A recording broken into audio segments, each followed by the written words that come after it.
طالبان نے امریکہ کو شکست دے کر افغانستان پر قبضہ تو کر لیا ہے، لیکن اہم ترین سوال یہ ہے کہ کیا ان کے پاس ملک چلانے کی صلاحیت ہے اور کیا وہ افغانستان کو چلا بھی پائیں گے یا نہیں۔ اس سوال کا جواب دیتے ہوئے حال ہی میں افغانستان سے واپس آنے والے سینئر صحافی اعزاز سید کا کہنا ہے کہ سچ تو یہ ہے کہ افغان طالبان نے ایک مہذب جمہوری انداز کی بجائے بندوق کے بلبوتے پر حکومت حاصل کی ہے، لیکن انہیں معلوم نہیں کہ حکومت کی شکل میں انہیں ایک سزا دی گئی ہے تاکہ وہ غلطیاں کریں اور دنیا ان کا ناطقہ بند کر دے۔ لہذا طالبان کو چاہیے کہ وہ تمام تر ناراض افغان گروپوں سے رابطہ کر کے انہیں حکومت میں شامل کریں اور ساتھ چلائیں، ورنہ اگر خانہ جنگی شروع ہو گئی تو ملک دوبارہ بربادی کے راستے پر چل پڑے گا۔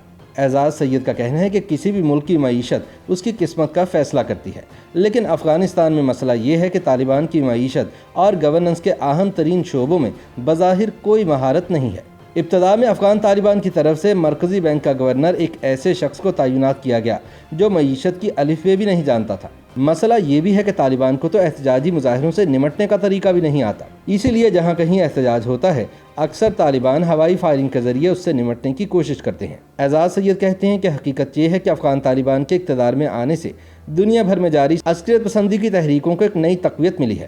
ایک طرف اسلام پسند قوتوں کی اکثریت طالبان کو ایک نمونے کے طور پر پیش کر رہی ہے تو دوسری طرف اسلام مخالف قوتیں اسے ایک نیا خطرہ تصور کر رہی ہیں۔ بظاہر چین کا نام نئے خطرے کے طور پر ببانگ دہل لیا جا رہا ہے، مگر اس کے ساتھ افغانستان کے تناظر میں طالبان یا سیاسی اسلام بھی خطرے کے طور پر سرگوشیوں میں موجود ہے۔ بین الاقوامی قوتیں ہوں یا علاقائی ممالک مہذب قوتیں ہوں یا مذہب بیزار، سب کی ایک تشویش مشترک ہے، اور وہ یہ کہ کیا طالبان افغانستان حکومت کو کامیابی سے چلا پائیں گے یا نہیں۔ اگر طالبان حکومت کامیابی سے چلا پائے تو خطہ امن کا گہوارہ ہوگا اور ترقی کے ثمرات سے سب مستفید ہوں گے، لیکن اگر ایسا نہ ہو پایا تو سب سے پہلے افغانستان کے 6 پڑوسی ممالک یعنی پاکستان، ایران، تاجکستان، ترکمانستان اور ازبیکستان بلکہ دنیا بھر کو مختلف انداز میں اس کا خمیازہ بھگتنا پڑے گا۔ اعزاز سید کہتے ہیں کہ پہلے تو یہ دیکھ لیں کہ حکومت کو کامیابی سے چلانے کے لیے وہ کون سے شعبے ہیں جن میں طالبان کو کارکردگی دکھانا ہوگی۔ وہ 3 شعبے ہیں: اول معیشت، دوم مقامی، علاقائی اور بین الاقوامی امن عامہ، اور سوم انسانی حقوق۔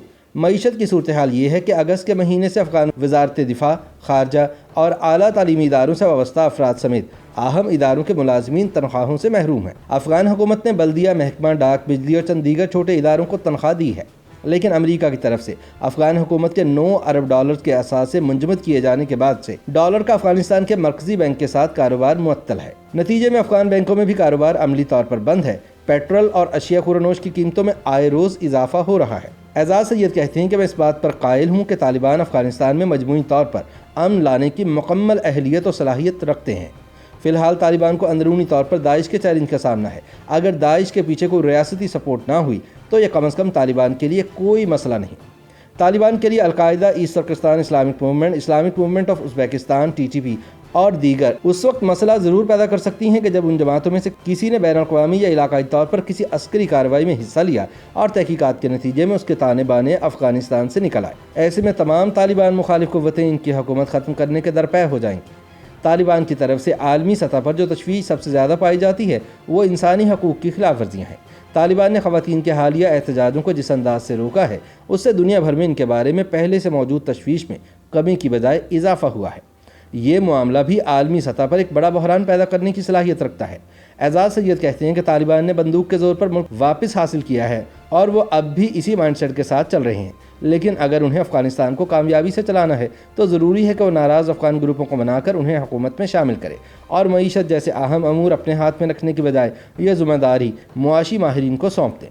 دوسرا اہم کام افغان عوام کو خوف کی فضا سے نکال کر ان کا اعتماد بحال کرنا ہے تاکہ افغانستان دنیا میں ایک ناکام ریاست کی بجائے ترقی یافتہ ریاست کے طور پر آگے بڑھ سکے۔